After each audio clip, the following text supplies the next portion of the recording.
Hello everyone, কেমন আছেন সবাই? আশা করি সবাই ভালো আছেন। তো হত্যা মামলার আসামি সাকিব কি আর খেলতে পারবে ক্রিকেট, তার সাথে তাকে গ্রেফতার করা হয়েছে। এই ভিডিওটি সম্পূর্ণ নিউজ জানানো হবে, তো ভিডিওটি সম্পূর্ণ স্কিপ না করে দেখতে থাকুন।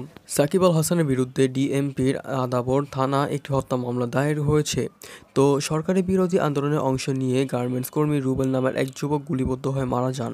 হত্যার নির্দেশতা হিসেবে সাকিব আল হাসানকে মামলার 28 নম্বর আজহারি নামিয়েও আসামি করা হয়েছে। পাকিস্তানের বিপক্ষে এখন টেস্ট খেলছেন সাকিব। রাওয়ালপিন্ডি টেস্টে দ্বিতীয় দিন তথা গতকাল বৃহস্পতিবার টাইগার অ্যান্ড অলরাউন্ডারের বিরুদ্ধে মামলা দেওয়া হয়। তবে এখন পর্যন্ত তার বিরুদ্ধে গ্রেপ্তারি পরোয়ানা জারি খবর পাওয়া যায়নি।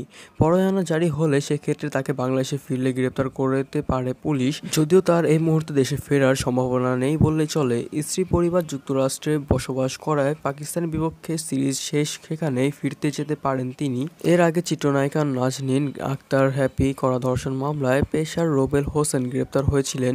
জেল থেকে জামিন মুক্ত হয়ে 2015 বিশ্বকাপে খেলেছেন তিনি। সাকিব আগাম জামিন নিয়ে খেলা চালিয়ে যাবেন কিনা নিশ্চিত করা যাচ্ছে না। অবশ্য ছাত্র আন্দোলনের সময় দেশের বাইরে ক্রিকেট নিয়ে ব্যস্ত ছিলেন আওয়ামী লীগের ক্রিকেট সংসদ সদস্য সাকিব আল হাসান। সেক্ষেত্রে গ্রেফতারি পরোয়ানা জারি হলেও ঘটনাস্থলে উপস্থিত না থাকার প্রমাণ দিয়ে জামিন পেতেও পারেন। তখন আর খেলায় বাধা থাকবে না। এর আগেই তার বিরুদ্ধে অভিযোগ খারিজ হলে ব্যাপারটি এমনিতে নিষ্পত্তি হওয়ার সুযোগ থাকছে। এদিকে সাকিবের বিরুদ্ধে মামলা হওয়ার তার ক্রিকেটের ভবিষ্যৎ নিয়ে জানতে বিসিবিতে যোগ করা হলেও এখন পর্যন্ত কোনো বক্তব্য পাওয়া যায়নি।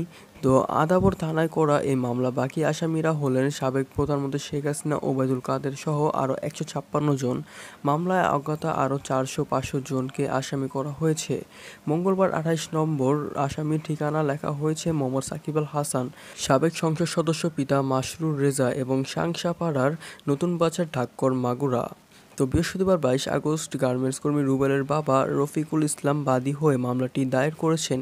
ডিএমপির আদাবর থানার পরিদর্শক তদন্ত মোহাম্মদ নজরুল ইসলাম মামলাটির বিষয় নিশ্চিত করেছেন।